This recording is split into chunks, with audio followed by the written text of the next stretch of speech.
Hi, Mr. Ardales. I did my cultural project on Ecuador, specifically the city of Cuenca, which is where my mom grew up. A little bit of background on the city itself. It was originally occupied by the indigenous group, the Canaries, and then later was colonized by the Spanish, just like the rest of Ecuador, in 1557 and became a Spanish colony. Its geographical location is in the Andes Mountains of Ecuador, and its population is 70,000 people.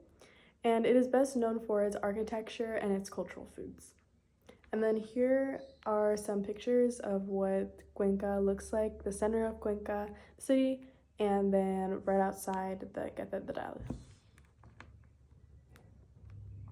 So then the first thing I will be talking about is La Catedral de la Inmaculada Concepción, which is Ecuador's biggest cathedral. So La Catedral was built following the appointment of Bishop Remigio Esteves de Toral in 1860.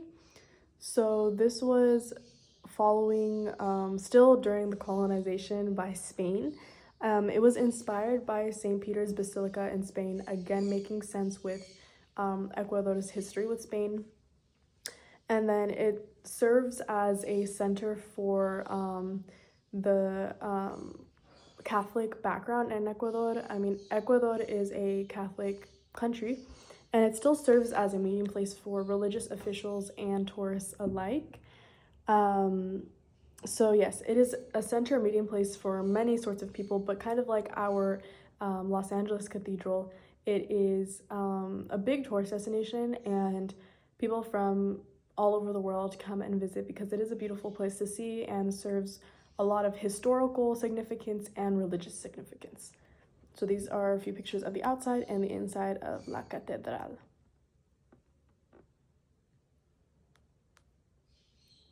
So the second thing I will be talking about is Semana Santa, which is Ecuador's, and specifically Cuenca's Holy Week celebration. So Holy Week in Ecuador is celebrated exactly like similar to the way that we celebrate it in the States, except for the fact that they do have a big procession every year, similar to the one in Spain and many other Latin American countries.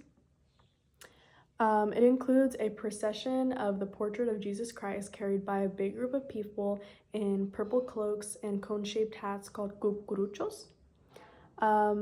The color of these cloaks and just the procession and the way that the cloaks look and the cone shape is supposed to represent humility and repentance, commemorating Jesus' death and resurrection.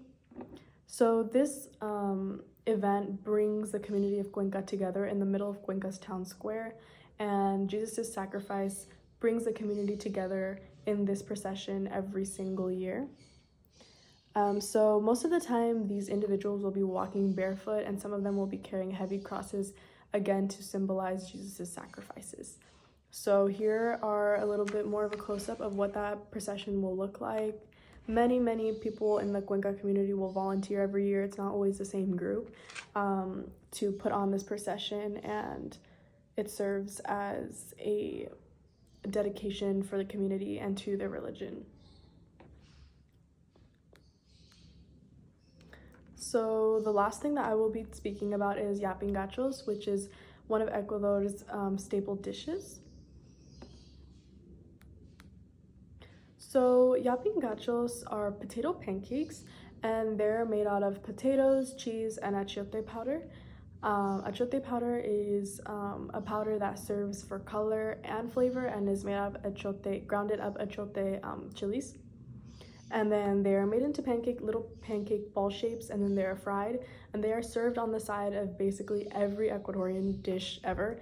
If you visit Ecuador, yapingachos will be on the side of everything you order.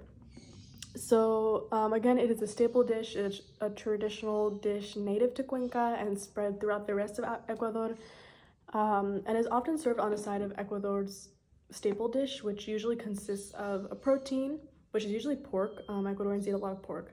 Hominy, which is a type of corn, and then yapingachos, and that would be like the most traditional plate of food that you can get in Ecuador. But the reason why I highlighted yapingachos is because it is on the side of everything and is one of the most popular foods that you can find in Ecuador. So this is what they'll typically look like. The color depends on the region and where they're being made, what city they are. I actually made some to show in person. So this is what yaping gachos typically look like. Mine are a little bit more pigmented, but again, depending on the region, they will look different. But they all taste relatively the same and they're very yummy, and again, a super popular dish in Ecuador.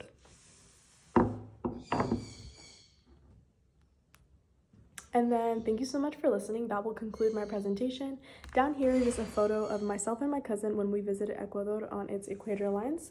So yeah, thank you so much for listening again to my presentation and my cultural background. Bye, Mr. $1.